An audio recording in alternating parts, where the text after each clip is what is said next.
I need to tell you what happened, how I got roped into Turning Point. My first experience as I became pastor here in Ventura, my church is located right across the street from the county government center and the county jail. And my first encounters with the local citizenry was through the county jail as they were released and they come to my congregation's doorstep looking for assistance. And I had no idea what resources were available in Ventura at the time. So I began poking around, and the first one I ran into was Turning Point Foundation. Is Zora Kirby here? Zora, where are you? It's all her fault.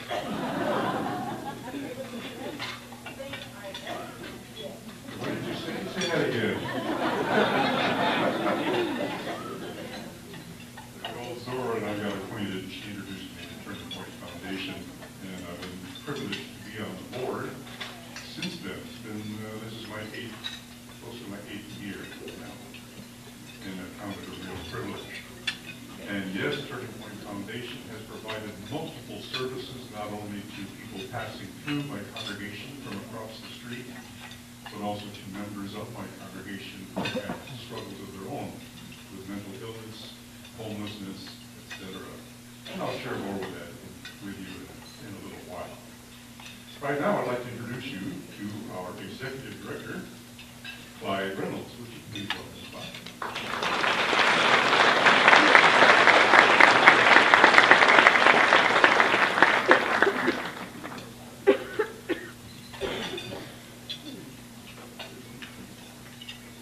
Good morning. Welcome to Turning Point's 6th Annual Community Building Breakfast. Turning Point is an organization that believes that persons with mental illness can and do recover from mental illness. Need more voice here? There you go. Thank you. Okay. We've been providing psychosocial rehabilitation services that are recovery-based for 23 years now here in Ventura. I'd like to take a few moments to tell you a little bit about our program.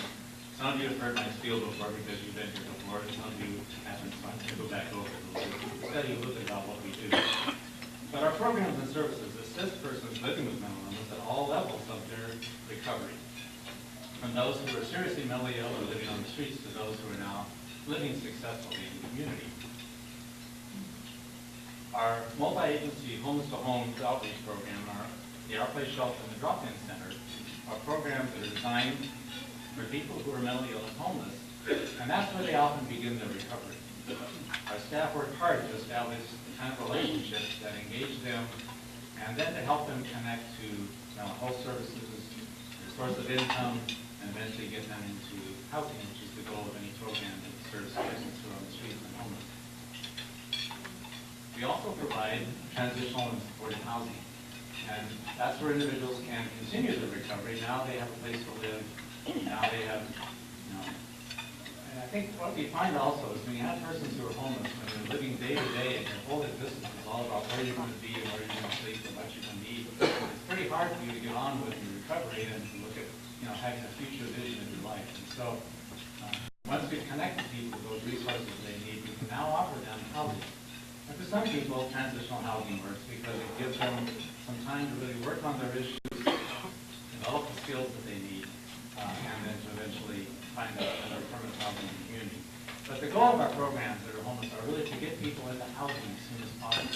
And so our newest program, the Homeless to Home Street Outreach Program, really literally takes people off the streets, maybe some who wouldn't normally go into our regular housing or even into our shelter, gets them housing and then surrounds them with that support. And over time, they eventually get connected to the support services they need. And our final level of that is our kind of permanent housing, and that's, we provide a small number of units of permanent housing, and all of our housing we provide is to those individuals who were formerly homeless. But now they have places to live, and Stevenson Place, which is one of the places that we have right below our shelter, we have people who've been there from the day we opened, and we have others who are coming in, mostly from our shelter below. And some of the stories you hear today are from persons who actually have been living in Stevenson Place. In fact, our speaker this morning, one of our speakers, will be telling you about his experience. All those HUD programs that are funded by HUD create a challenge for us because they also require us to have a certain amount of matching funds from the community. And so tonight, or today, you'll kind of hear that probably our greatest need is for support for those particular programs. We actually have to raise over $300,000 a year to provide the support to that whole continuum of housing services. We do that through, city and local grants, through foundations, but largely we come to you, the community, for your support because it's really important that those programs continue. You'll hear more about that. We also provide some services to those persons who are not homeless but living in the communities, and those are programs that are funded by the Department of Ventura County Behavioral Health. Our rehabilitation program has been around for a number of years. It was one of our first programs that we started here.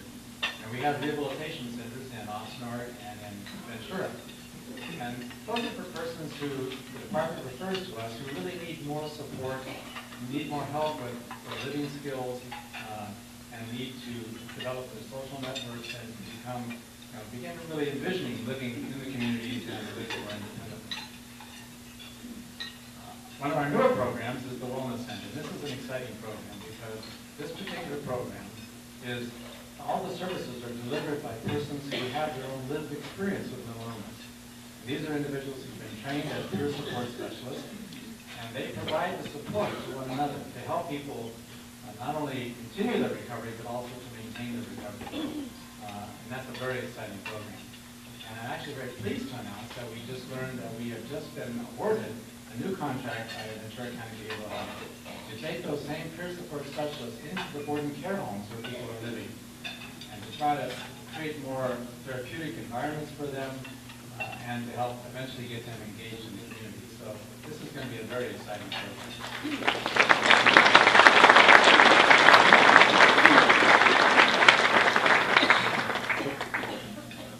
The best way to demonstrate the role Turning Point plays in a person's recovery is to have someone share their personal recovery story.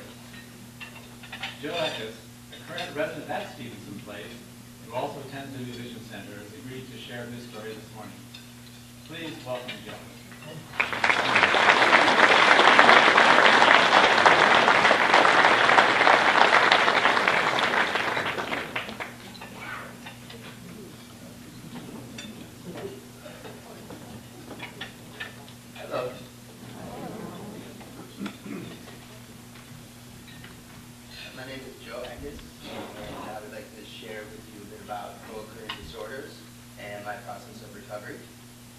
My psychiatric challenges began when I was 14 years old and started having symptoms of anxiety and depression.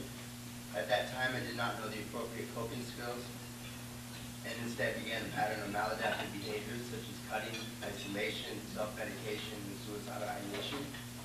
As a result, I fell into a downward spiral that led to me being expelled from high school twice. Shortly thereafter, I began seeing a psychiatrist and a psychologist. Over the next 20 years of my life, I received various diagnoses ranging from depression, schizoaffective disorder. I've also been on multiple kinds of medications, from antidepressants to antipsychotics, and I've been in numerous psychiatric hospitals. In spite of my symptoms, I was able to graduate from college, and I even received a master's degree in school psychology. And I was able to sustain a loving relationship for 8 years. However, shortly after graduate school, I began feeling overwhelmed with advancing in my career and other life pressures. Without finding the appropriate treatment for my psychiatric challenges, I began to self-medicate more frequently. Consequently, as I used more often, my psychiatric challenges worsened. This cycle repeated until I was left with extreme feelings of paranoia and cognitive distortions. As a result, my relationship ended, I quit my job, my car was repossessed, I was not medicated, I began self-medicating even more, and I ended up homeless. It was in this state that I found Turning Point. I went in with a desperate need for a chance to recover. There was an open bed the day I went in there, and I began staying that day. That was 9 months and 27 days ago. Upon acceptance at Turning Point's Our Place shelter, I immediately felt a sense of structure, a allowing the opportunities for personal responsibility. For example, we were asked to participate in chore duties, one being serving dinners and lunches to the homeless mentally ill population. This particular task was the most challenging and the most rewarding. Achieving a combination of usefulness and selflessness has proven to be a major part of my recovery, and even to this day.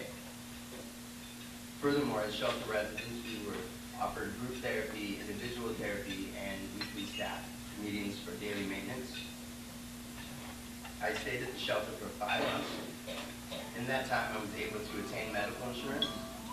I began seeing a psychiatrist, a psychologist, got on the right medication. I completed a court-affiliated drug and alcohol program, voluntary, and I also graduated from RECA wellness and recovery classes. One of the most rewarding experiences I've had at Turning Point is the New Vision Center. There they offer rehabilitative services and case management in various therapy groups such as Dual Recovery Anonymous meetings, DRA meetings, which is like a step meeting, like AA for those with co-occurring disorders. While living at the shelter and attending New Visions regularly, I truly began to understand what a recovery culture is. And within that culture, I was able to finally begin to have an awareness of myself and the coping skills needed to combat any newly escalating symptoms. After 5 months at the shelter, I was able to establish occupancy at Stevenson's Place, which, as Mr. Reynolds said, is a housing program offered by Turning Point. And I've been there for almost 4 months now.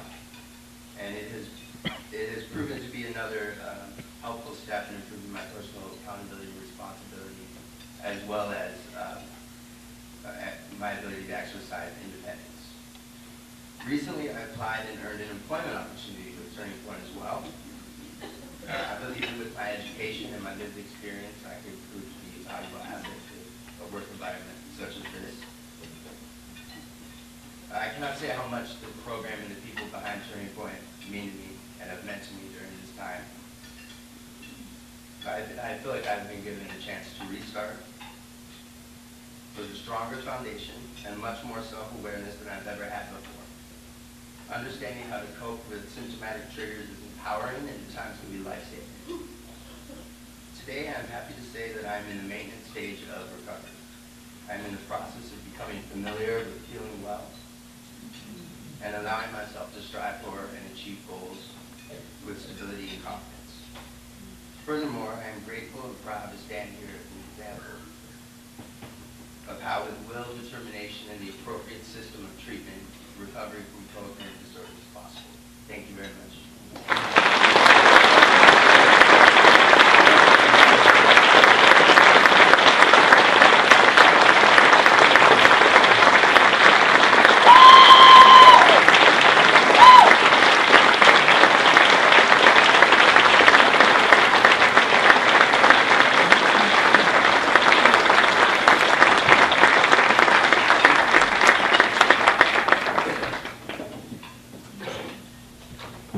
Thank you very much, Joel. That story is repeated multiple times, as you'll find out as this morning progresses.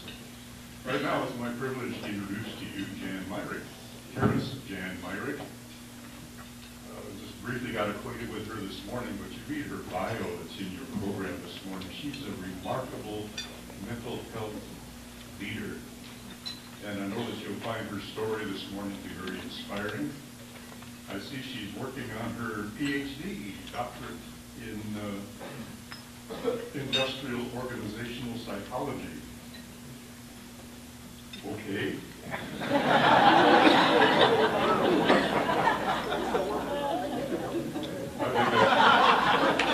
She's still working on it. And you notice that it's a PhD-C, that means she's a doctoral candidate. And when they put the C back at the end of it, it means that she's well on her way. That's a good thing. Jan is also the president of the National Alliance on Mental Illness, of which I'm also a member. We have Ratan Bhavnani here, who is the executive director for Ventura County for NAMI. She is also the project and president and CEO of Project Return Peer Support Network. And as I've studied what she's doing here, this is an amazing self-help organization. She sponsors self-help groups for mentally ill persons to find their own resources for healing, growth, development, and restoration of community. And I think if she shares a little bit about that, just that alone would be a fantastic presentation for this morning. Would you please welcome Harris Jan Myrie.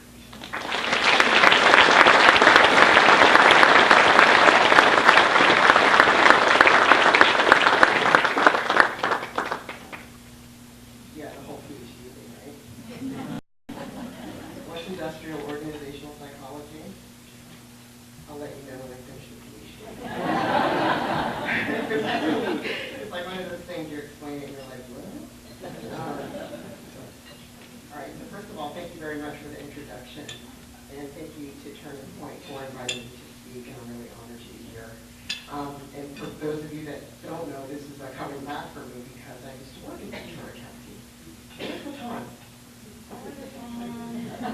Where are my non-Ventura people?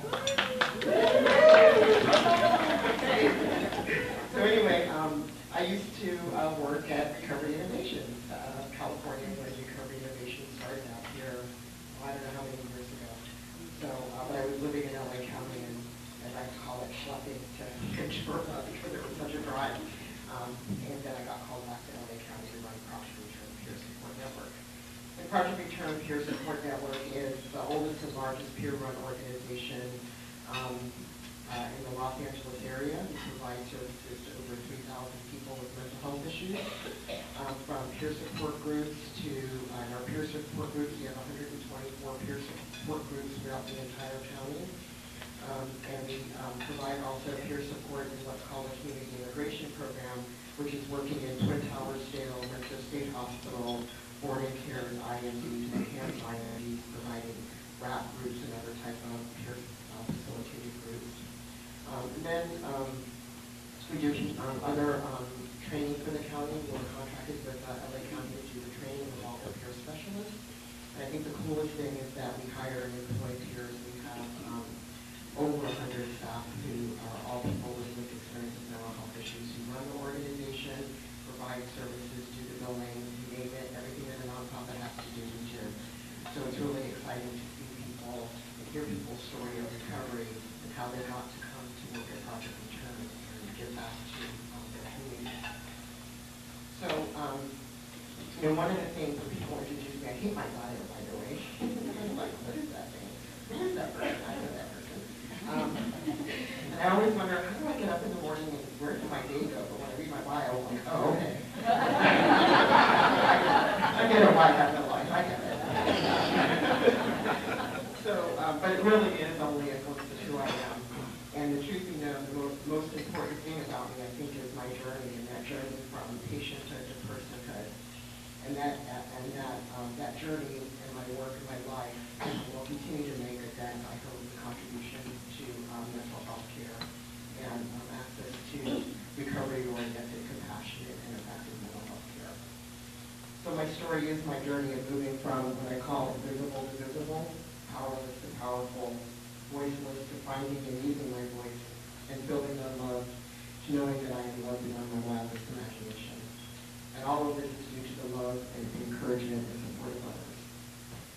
So when I was really young, nobody knew what the heck was the matter with me because they thought, oh, she's a black sheep of the family, which makes no sense if they look at me, really. I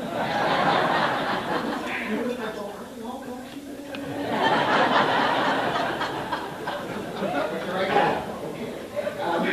I have a very creative family, and obviously I'm a creative thinker, but finally when I got my diagnosis, which was really rather late in life, I went through several iterations of various diagnoses, but I do remember that one of the things that happened, and I'm going to have to illustrate this because you say it and it doesn't really, some people are like, oh my God. But I think if I illustrate it, you have to see the I'm going to put pop woman also.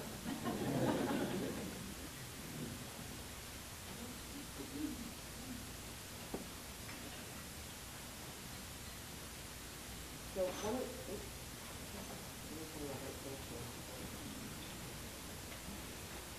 one of the first things that happened when I got my diagnosis is, and my diagnosis flip-flops between, so I don't really care by the way, but it flip-flops between schizoaffective disorder and schizophrenia.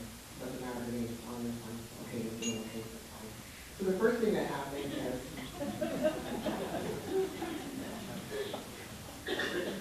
really weird looking implement that they sell at Toys R Us. Food toys for Toys R Us. So you walk in there and you have this hope that this guy in white coat or whatever he happens to be wearing is going to help you out. And you have all these hopes and dreams, except you don't have as much. And the first thing that my doctor told me is that at the time when he gave me the diagnosis is there's really not much that we can expect. And basically, you can take this illusion of hopes and dreams.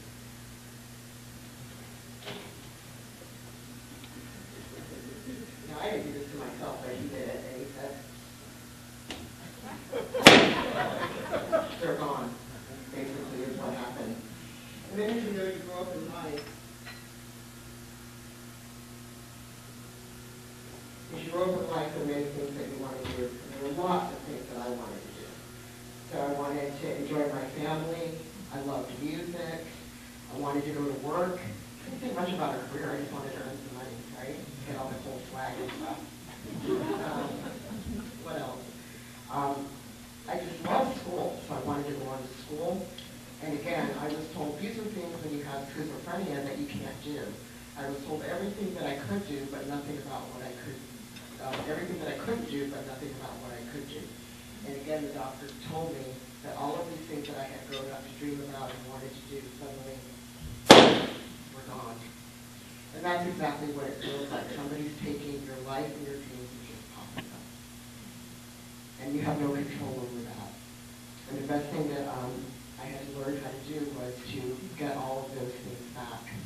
And it really took the love of my family, the encouragement of my family, who from a very early age, and I think it is because I live, in a world where I'm a minority for the most part.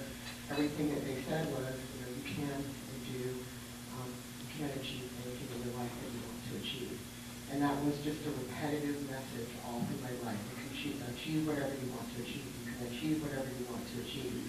And the doctor would say, you can't do this, and I'd go, oh, okay. And then my mom's voice in the back of my head would say, you can achieve whatever it is that you want to achieve.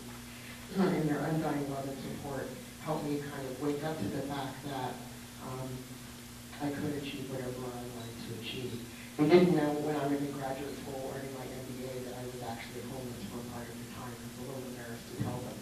So if you're wondering why people don't speak up about what's going on in the lives of related to mental illness, it's about shame and embarrassment and the fact that my parents who loved me so dearly, I couldn't even tell them the truth about what was going on, is probably one of, probably the darkest things that had ever happened. And truthfully, my parents didn't learn everything. It was only my dad because my mom had passed away a couple years ago. I was featured in a New York Times story back in October of 2011. And before that story ran, before I got interviewed, I first of all had to ask my father's permission. Last thing I wanted to do was, to get the New York Times, she opened it up, oh, here's my daughter. What is that? She's talking about what? She's talking about you. So anyway, and I said, look, you're part of the story. You might as well get interviewed as well. So he was actually part of the interview. And I didn't know what the story would look like, and the writer, Benedict Carey, was nice enough to share parts of the story with me because I couldn't go in and say, oh, look at that. You really should be writing that because you're a horrible writer, by the way, and your job is to be a journalist, so let me tell you how to write it. I couldn't do that. So, but he did share little chapters of what the story would look like, and all of a sudden I realized that my father would be seeing things that he had never known before. That he did not know about the multiple suicide attempts, that he did not know about what it was like to hear voices. He didn't know that the first time I knew something was wrong. I was walking in a grocery store trying to do something very simple, and that was to shop for cereal. He didn't know that story. He thought that I had come home and decided that I wanted to be a vegetarian, and that I wanted to be a vegan, and that I wanted to go on a water diet. And basically what had happened was I was in the grocery store, just walking down the aisle like everybody does, with a little cart, trying to do my thing. And I wanted to buy a box of Cheerios, my favorite cereal. And when I went to get the box of Cheerios, I reached up, and the voices started telling me that cereal was poisonous. So how many of you have heard this thing where, maybe another one? Like, dude, I got too many voices now.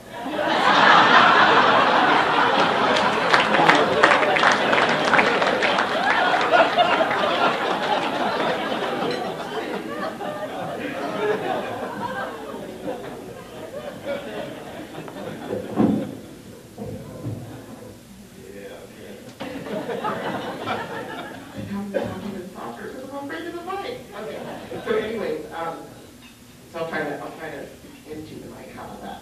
I feel like I'm kissing it or like really weird. But I have my implements. It's okay. Anyway, so anyway, so I'm stopping and I'm trying to get these groceries,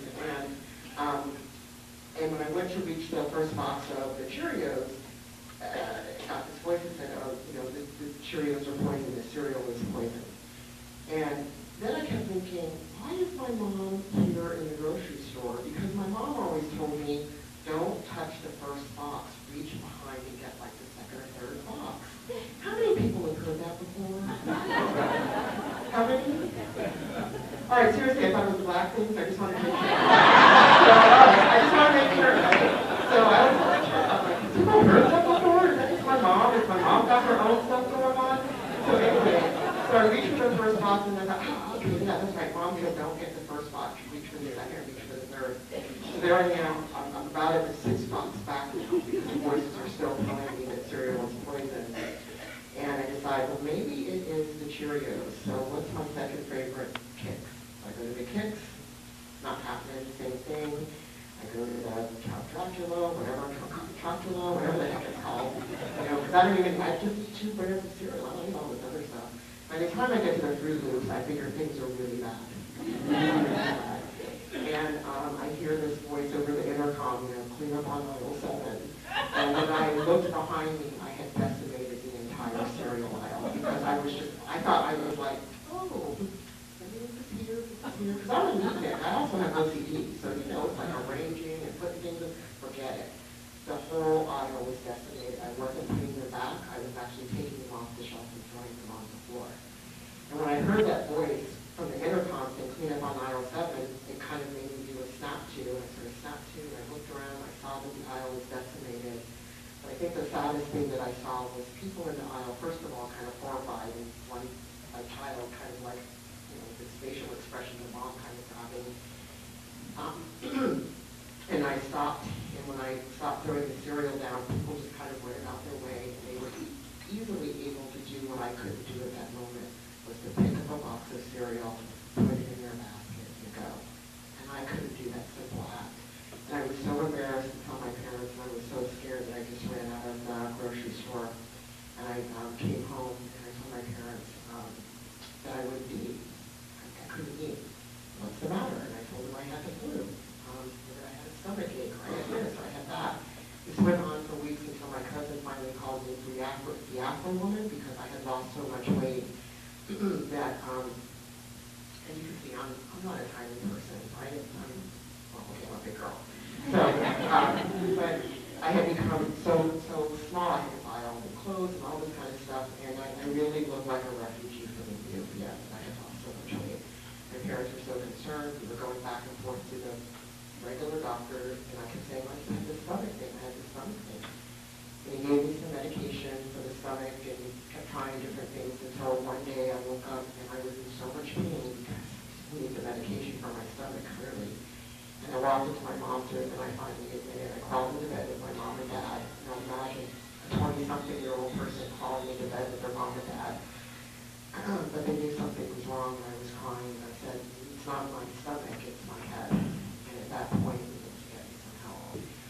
And from that moment on, it's sort of been a roller coaster ride of wanting to be involved with the mental health system and not wanting to be involved again because my first introduction was to have my hopes and dreams taken away. I didn't know how to get them back. Parents were furious.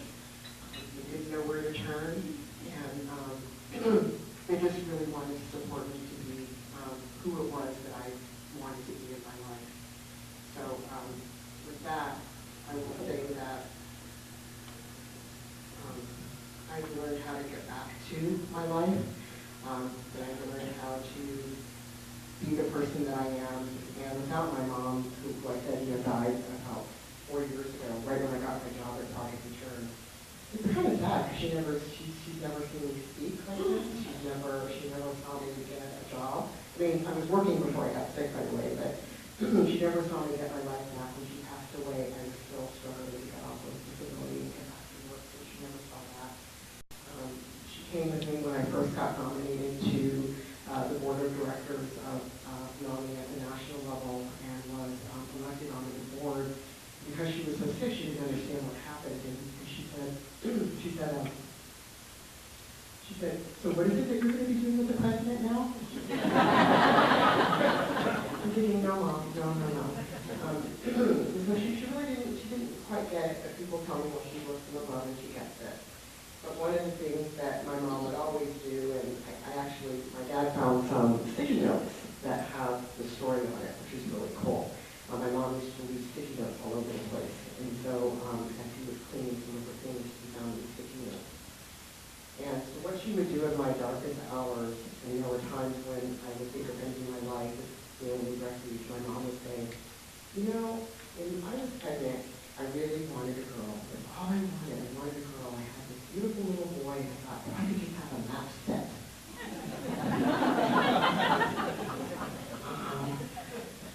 That's what she would say. Mom, and she goes, how many syllables are in Mom? I'm like, oh, as many as I want. Mom.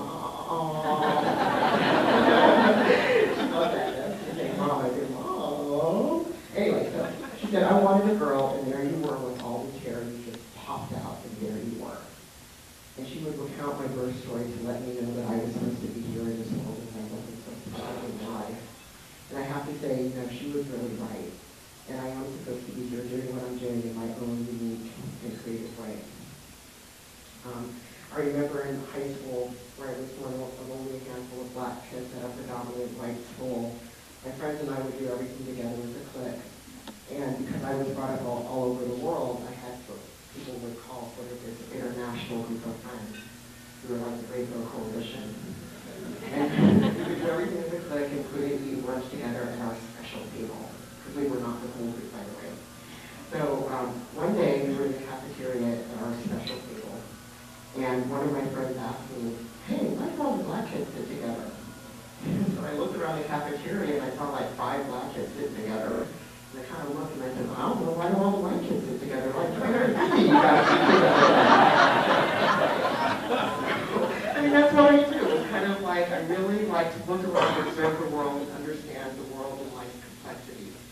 And these days I'm constantly asked too, why is a person who has lived experience with a mental health issue involved in an organization that's primarily known as a family organization? So NAMI was founded by family members and initially did not have a lot of leaders in it. And I said, well, it's called a family organization, right? I think I'm a member of my family. So one of my first hospitalizations when I moved out here to California, no family out here. I moved out here to California, and after my first hospitalization, there were 3 things that were checked off on my discharge paperwork. And there were different types of support groups and things that I could go to. The first one I went to, I was like, yeah, no. The second one I went to, not going to happen. And the third one I went to, I said, if this one doesn't work, then I'm giving up. And it's just meant to be that I'm supposed to be alone and not have support and just kind of these are my cheerleaders that I can now lead. But so I knocked on that. I went to this NAMI shared care meeting, and again, it was a bunch of people who didn't look like me. It was so funny. They were all like, okay, white-haired old lady. So what I'm just going to say, I was not a white-haired old lady, and I wasn't white either. So I mean, it was like this whole movement. I'm thinking, okay, really? I don't understand what's happened here. And I walked into the room, and the first thing they said is, oh, what's your name? So I told them my name was Karis. And, oh, are you a family member? And I thought, oh, golly, what have I gotten into? I'm like, yeah, I'm a family member. That's a silly question. And they said, well, who in your family is ill, dear? And I thought, who's the consumer? I'm like, what? Well, who has the mental illness? I'm like, oh, me. Yeah, that went over real well.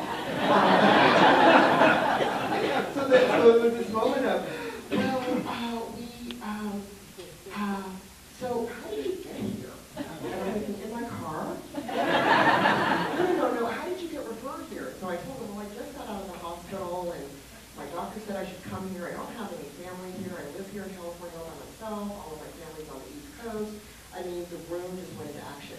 A chair moved up, some woman was getting me coffee, I was getting coffee, she was getting me coffee, water, someone's ushering me to a chair, and I'm thinking, what just happened, what just happened?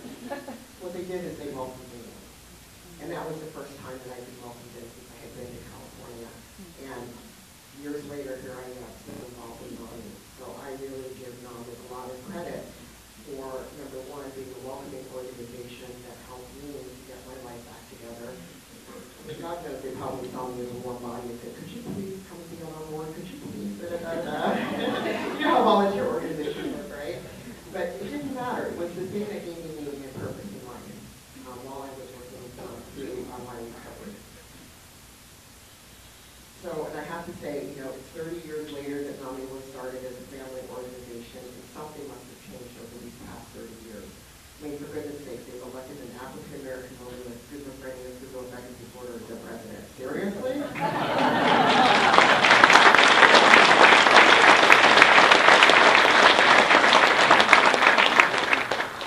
So my involvement with NAMI over the past 10 or so years is helping to understand and advocate for family support, the full inclusion of people with lived experience of mental illness as members and leaders, and my work alongside of those from countless others has made a significant difference, I think, in the lives of people with mental illness. And one of my biggest mantras is that there are entirely too many people who need access to services and treatment that are humane and compassionate, too many people that are homeless or in jail, and people with mental health issues are dying. That this isn't the time for us to be fighting amongst each other, but rather it's the time to honor those who have lost their lives or years of their lives by coming together to help fix what is broken. Now, through the peer support and Project Return, I have meaning and purpose in life as well. And I say that my work is my daily treatment, the school is my wellness box that keeps me going. I've learned that I'm not alone, and that is why I share my story so that others know that they are too not alone and that people can do recover. And it wasn't too long ago, it was probably about a month ago or so, I had breakfast at my favorite cafe, and the waitress who knows me very well, she knows what my story is, my God, it's been on the New York Times. Do you wake up in the morning, have you ever had this happen? You wake up in the morning, you open the front door of your house, whatever, and you look down, and there's your face on the face on the New York Times, and I didn't come in and cry. It was so cool. I was like, oh, that's cool. And I thought it was going to be on the flip side, and it was actually on the front side of the newspaper. I'm like, oh. And I was at a hotel, so I like quickly grabbed the paper. I'm like, shrugging my hand. Anyway, so when I was having breakfast at the cafe, and the favorite waitress leaned over, she was kind of whispering, and she said, "Can I ask you a question?" Code word, peer support. Peer support, you know? So she's asking me for some peer support. She said, "Do you ever have a really bad day?" She said, "Because you're all better now, and I'm just wondering, do you still have hard times in your life?" And I told her, "Oh yeah, I do." And I said, "Are you having kind of a hard time? Is something going on? You want to call and give me a shot?" And I told her she wasn't alone. She took my card, gave me a big old hug, and she said, "Wow, this is so cool. I didn't think I could tell anybody I'm going to call you." And she did.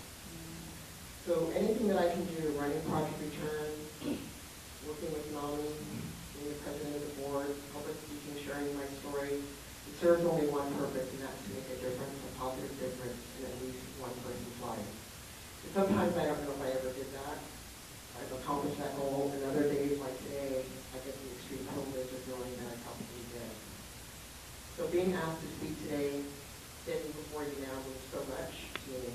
It's an affirmation that I have made of youth defense in this big vast world of mental health, and I can't thank you enough for that honor. I ask that each of you take a moment out of every day, and please ask yourself this question: did I make a positive difference in the life of at least one person today? That you all are here today, and I know you're answering yes. And for that, I really do thank you. And I have my dreams back. I really don't feel like going with another balloon, but there's another balloon that has all my dreams back on it. Trust me. You want it? I don't want to give away my dreams. Don't give it away. Forget about it. Okay, so, but I do have my dreams back, and I know that you all are in the gym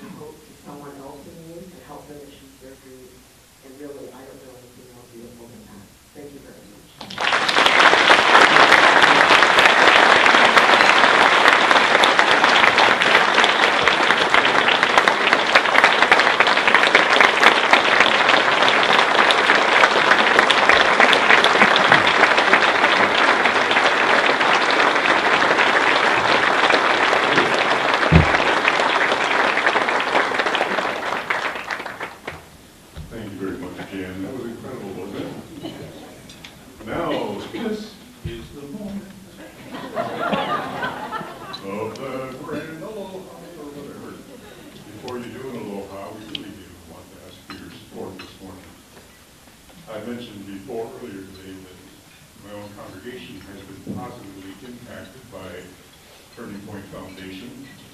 Last year, at this breakfast, you contributed over $18,000 to our Homeless to Home program. Those funds, along with a grant from the city of Ventura and from the state, funded, now figure this out, 1.5 case managers. Everybody's cut in half. In all seriousness, we had one full-time and one half-time case manager that was funded by the results of our breakfast last year, for which we're very, very grateful. Now, the whole thing was for our homeless continuum of care.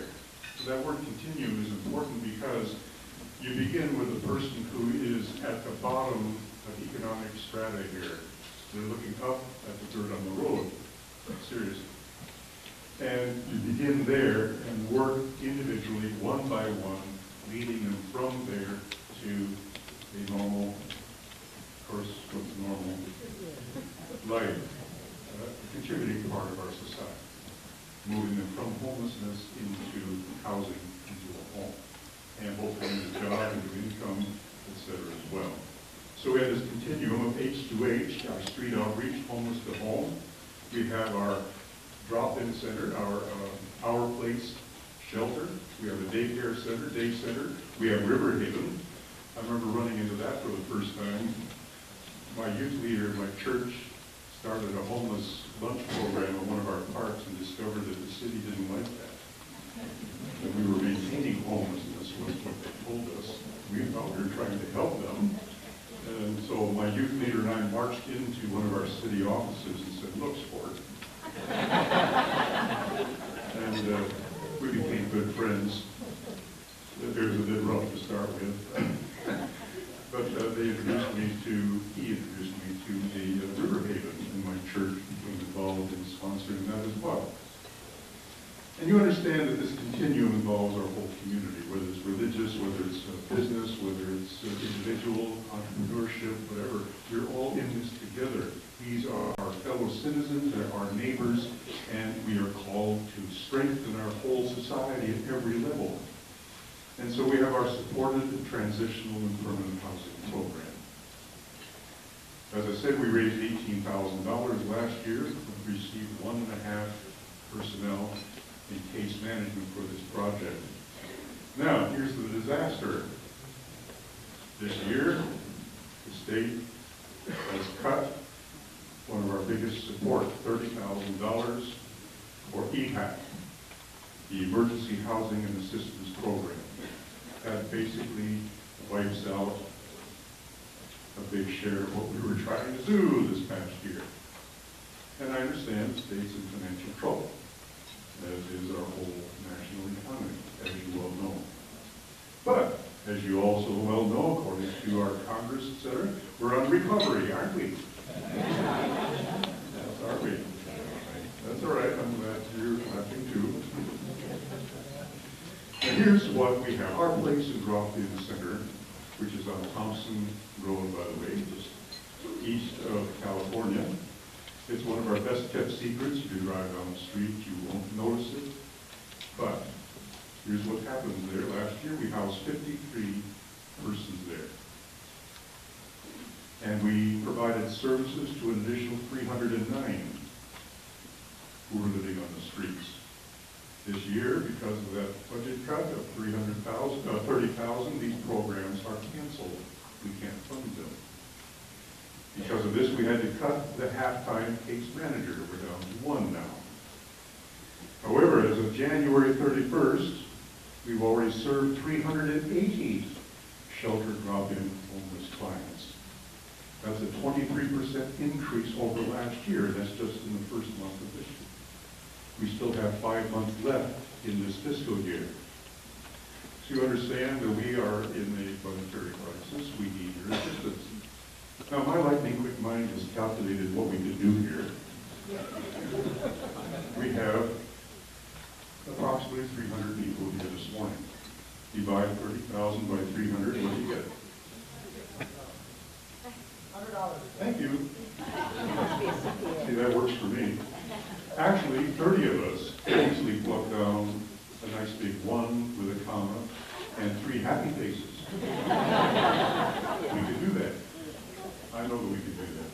And there are a couple of ways to do that.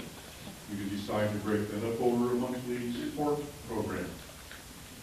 But think about it, if you were to pledge $100 per month today, at the end of the year, you would have given us $1,200. Wow.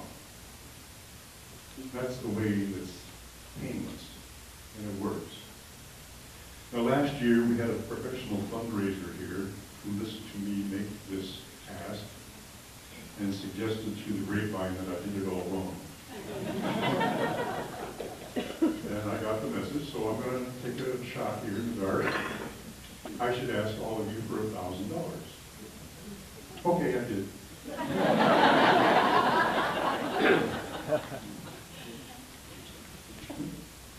I'm hearing the muttering here and I'm seeing a checkbook. This is wonderful. Just one, however. Oh, there's two. It's going great. Can you do this? Can I get a job first?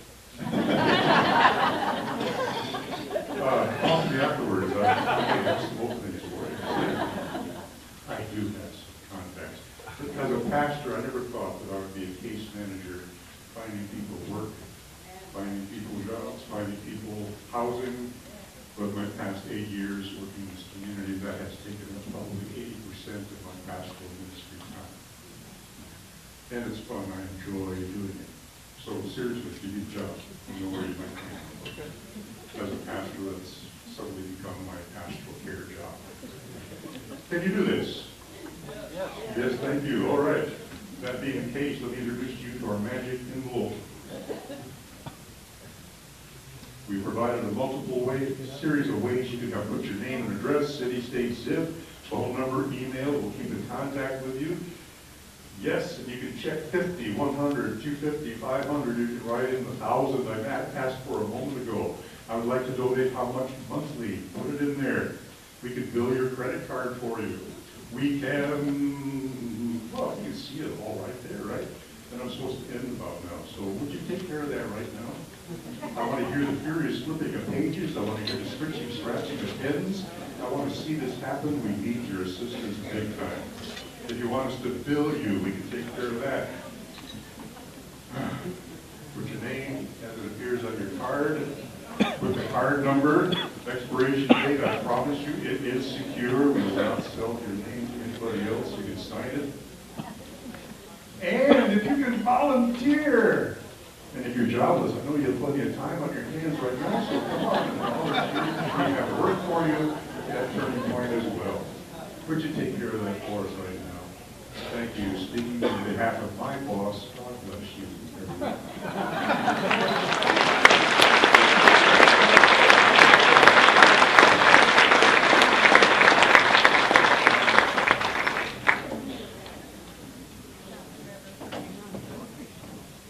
This is not in the script, sorry, Manny. But I want to take this opportunity to mention, someone just asked me about a volunteer opportunity. The shelter that I mentioned that we have on Thompson Boulevard doesn't have a very big Turning Point sign on it. There's a good reason for that. It looks like crap.